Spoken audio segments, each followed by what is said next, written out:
Dear viewers, welcome back to the Mentos Tutorial. Mentos Tutorial চ্যানেলে আপনাদের সবাইকে অনেক অনেক শুভেচ্ছা অভিনন্দন জানাচ্ছি। প্রতিদিন সকাল থেকে রাত পর্যন্ত যা যা করেন তার ইংরেজি বলার চেষ্টা করবেন। আপনি চিন্তা করবেন যে সকাল থেকে রাত পর্যন্ত, অর্থাৎ সকালে ঘুম থেকে ওঠার পর থেকে রাতে ঘুমাতে যাবার আগ পর্যন্ত আমি যা যা করি বা আজ করেছি তার ইংরেজিগুলো একটু বলার চেষ্টা করি, দেখি তো আমি পারি কিনা, নাকি কোনো ভোকাবুলারিতে বেঁধে যাচ্ছে, নাকি কোনো সেন্টেন্স তৈরি করতে বেঁধে যাচ্ছে। এভাবেই আপনি যদি দৈনন্দিন জীবনের সমস্ত কথাগুলো ইংরেজিতে বলার জন্য চেষ্টা করেন বা সেটা শেখার চেষ্টা করেন, তাহলে আস্তে আস্তে কী হবে, এক সময় যে দেখা যাবে আপনি যা যা করেন, যে কাজই করেন, সেগুলো কিন্তু ইংরেজিতে সহজেই বলতে পারেন। আসলে শেখার সিস্টেমই এটা। হ্যাঁ, এখন বলতে পারেন, তার জন্য আপনাকে শব্দার্থ শিখতে হবে। শব্দার্থ শিখবেন, তবে শব্দার্থ শিখবেন কিভাবে? বই পড়ে নয় বা ডিকশনারি পড়ে নয়। কিভাবে শিখতে হবে দেখুন।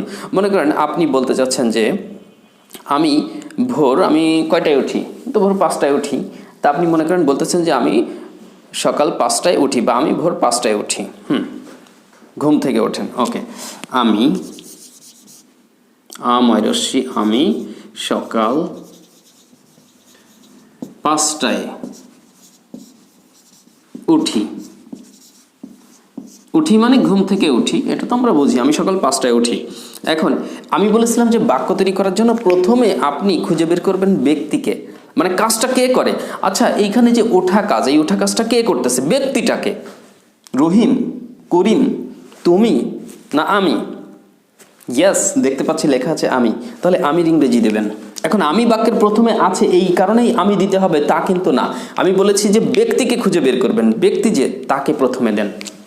আমি পেয়েছি আপাতত ব্যক্তি, আই দিলাম, তাহলে আমি ইংরেজি হয়ে গেছে। এখন আমির ইংরেজি দিয়ে আপনি যদি এবার পর সাজান, আই সকাল ইন দ্য মর্নিং 5টায় 5 AM উঠি, গেট আপ, তাহলে I in the morning 5 AM get up. আবল তাবল কেমন জানি হয়ে যাচ্ছে। এটা বললে কেউ হয়তো বাংলা অর্থ বুঝতে পারবে, কিন্তু আপনাকে পাগল মনেও করতে পারে, বা অথবা বুঝতে পারে যে আপনার হয়তো ইংরেজি দুর্বলতা আছে। But now try to understand, বোঝার চেষ্টা করুন। আমি সকাল 5টায় উঠি, তাহলে আমি এবার ব্যক্তিকে খুঁজে বের করলেন। এবার ব্যক্তির পরে কাজ খুঁজবেন। কাজটা কি? আমি কি করি? উঠি। এই ওঠা ইংরেজি কি? Yes, get up. I get up. ও, আপনি মনে মনে যদি ভেবে থাকেন যে স্যার ওয়েক আপ দিলে হয় না, হ্যাঁ হয় স্যার। রাইজ, ওই যে কি আছে, রাইজ, হ্যাঁ ওটা দিলেও হয়। তো সহজে গেট আপ দেন, আই গেট আপ। আমি উঠি, এইটুকু কিন্তু হয়ে গেছে, এই যে আন্ডারলাইন করেছি, আমি উঠি। এইবার আপনি চিন্তা করেন বাকি আছে কি? সকাল 5টায়। এখন আই গেট আপ, সকাল হলে কি PM হয় না AM হয়? তাহলে 5 AM দেন। এইবার আপনি যদি বলেন স্যার এম এর পরে ইন দ্য মর্নিং দিলেও হয়, না দিলেও হয়। আই গেট আপ 5 AM, কিন্তু এরপরেও কিন্তু বাক্যটি এখনো সঠিক হয়নি। কেন হয়নি চিন্তা করেন তো। আই গেট আপ 5 AM, কারণ কি, একটা সময় যখন বলবেন যে 5, 4, 3, 2, 10, 9 যাই বলো না কেন, সময় বলতে গেলে তার আগে একটি প্রিপোজিশন দিবেন। কি দিবেন? একটা প্রিপোজিশন দিবেন, সেটি হচ্ছে অ্যাট। ইয়েস, এই জায়গায় অ্যাট দিতে হবে। এই যে আমার বাক্য সঠিক আছে।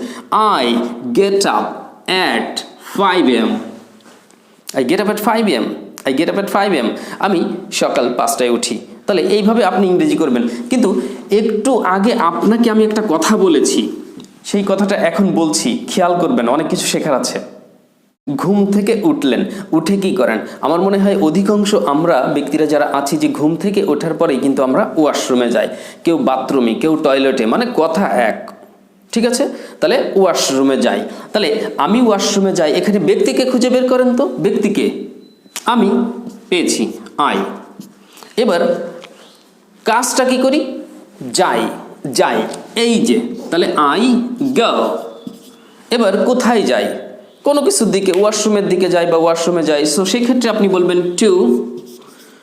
এবার এই ওয়াশরুম ইংরেজি দেন। ওয়াশরুম তো এমনিতেই ইংরেজি কথা, বাংলায় লিখেছি। আচ্ছা, ওয়াশরুম, এই যে হয়ে গেল। আই গো টু ওয়াশরুম, আমি ওয়াশরুমে যাই। এবার ওয়াশরুমে যে আপনি কি করেন, মনে মনে চিন্তা করেন, সেটার ইংলিশ বলতে হবে। তবে এসব চিন্তা করেন না যে ওয়াশরুমে যায় যে তো প্রথমে ওই যে সেসব কথা তো বলাও যায় না, ওগুলো আবার না, দরকার নেই ওসব কথা বলার।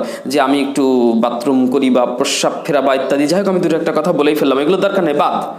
কিন্তু এগুলো অন্য কিভাবে বলা যায় সেটা একটু বোঝার চেষ্টা করবো এখন। হ্যাঁ, সো টেক এ লুক, খেয়াল করবেন।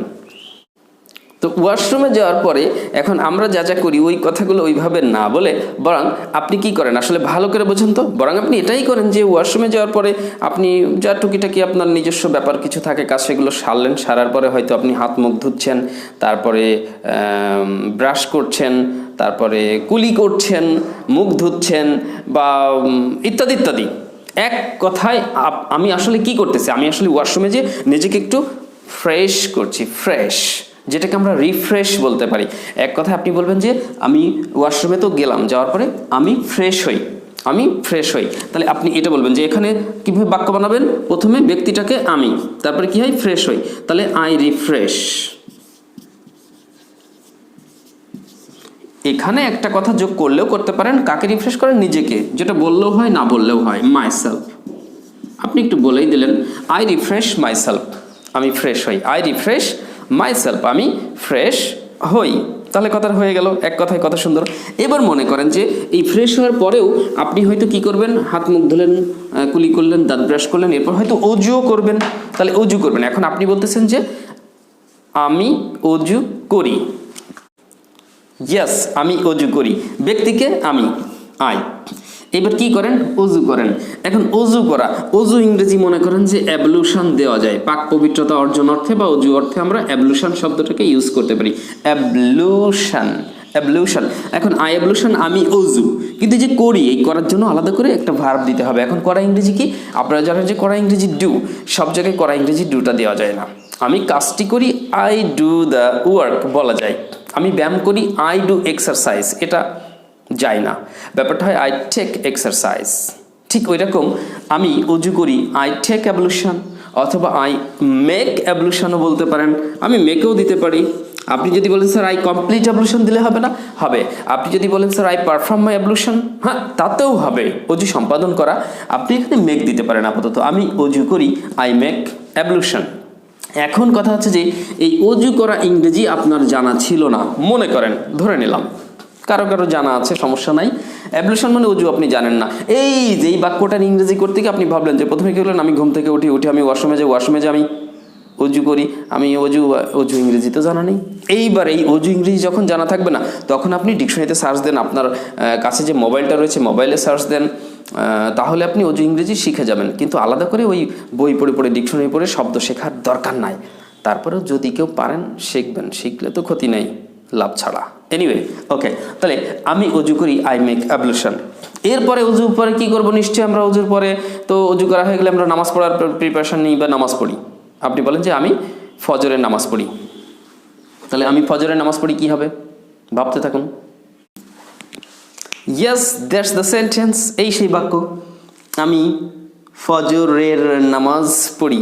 অজু হয়ে গেছে, এবার ফজরের নামাজ পড়ছেন, তাহলে আমি ফজরের নামাজ পড়ি, কে পড়ে, আমি, আই। এবার কাজটা কি, নামাজ পড়া। নামাজ পড়া ইংরেজি প্রে, আই প্রে দিলেও হবে। কিন্তু এই জায়গায় যদি আপনি আলাদা করে নামাজের ইংরেজি প্রেয়ার ইউজ করতে চান, প্রেয়ার মনে করেন নামাজের ইংরেজি প্রেয়ার, এই যে প্রেয়ার মানে কি নামাজ, কিন্তু পড়া ইংরেজিটা কিন্তু আলাদা রয়ে যাচ্ছে। তাহলে আপনি যদি নামাজকে আলাদা প্রেয়ার দিতে চান, পড়া ইংরেজি আলাদা ভার্ব হিসেবে দিতে চান, তাহলে আপনাকে কীভাবে লিখতে হবে সেটা খেয়াল করুন। ওকে, এখন আপনি পড়া মানে কি, নামাজ পড়া মানে কি, নামাজ সম্পাদন করা, সালাত আদায় করা, তাহলে আপনি আই পারফর্ম দিতে পারেন, আই পারফর্ম। এই পারফর্ম মানে হচ্ছে সম্পাদন করা, আদায় করা, বা এখানে পড়া। এই পড়া তো আর রিড নয়, বই পড়ার মতো পড়া না যে আই রিড বুক, আমি বই পড়ি, আই রিড এ বুক, আমি একটি বই পড়ি, এভাবে তো আমরা বলছি না।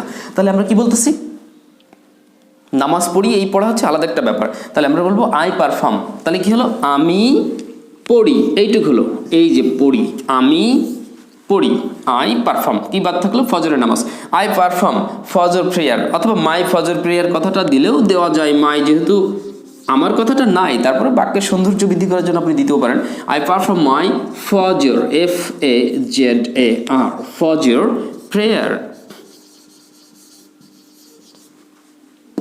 I perform my Fajr prayer, আমি ফজরের নামাজ সম্পাদন করি। So dear viewers and learners, নামাজের কথা বলতে যাবার মনে পড়ে গেল, আজ কিন্তু পবিত্র জুম্মার দিন, এই জুম্মার দিনে কিন্তু এই ভিডিওটি আপনাদেরকে উপহার দেওয়া হচ্ছে। সো জুম্মার নামাজের ক্ষেত্রে ডোন্ট গেট লেট, দেরি করবেন না, সময় মতো যাবেন। আমিও চেষ্টা করব সময় মতো যাবার।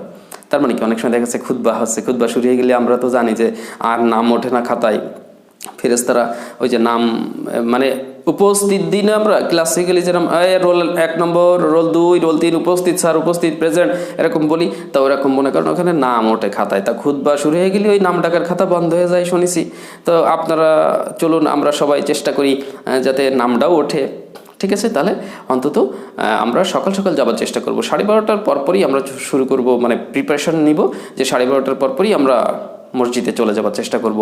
একটু প্রথম কাতারের দিকে বসার চেষ্টা করব। তারপরে একটু বাংলা যে বয়ানগুলো হচ্ছে ইসলাম সম্পর্কে, পবিত্র ইমাম সাহেব যে বয়ানগুলো দেন সেই পবিত্র কালাম কথাগুলো বা বয়ানগুলো আমরা শুনবো। তারপরে আপনার এরপরে সুন্নত আদায় করতে হয়।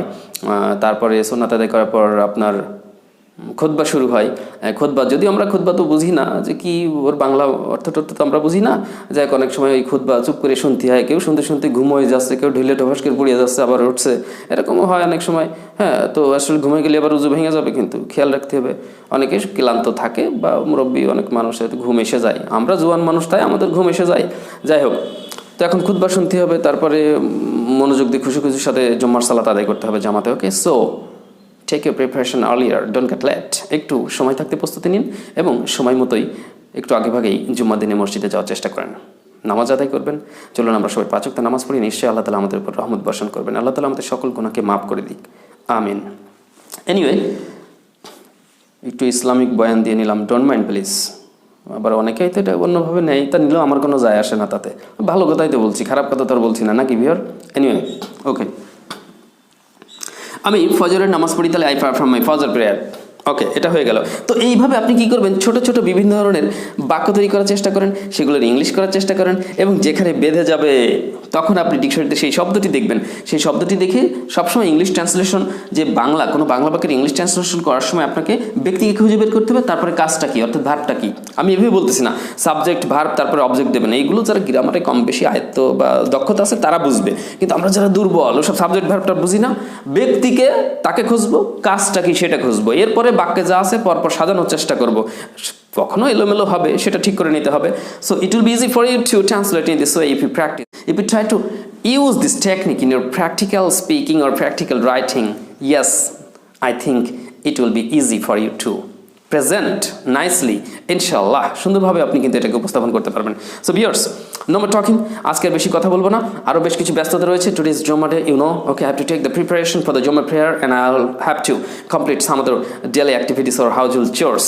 গৃহের বাড়ির কিছু টুকটাক কাজ করতে হবে, এই জিনিসগুলো একটু সবাই আমরা খেয়াল রাখবো। So all the best, take care. আবারও দেখাবে নতুন কোনো টিউটোরিয়ালে খুব দ্রুত গতিতে। আর 15 নম্বর ক্লাস দিয়ে দেওয়া হয়েছে, আমাদের স্পোকেন ইংলিশ কোর্সের ফুল কোর্সের 15 নম্বর ক্লাস গতকাল দেওয়া হয়েছে, আপনারা প্লে লিস্ট থেকে দেখে নেবেন।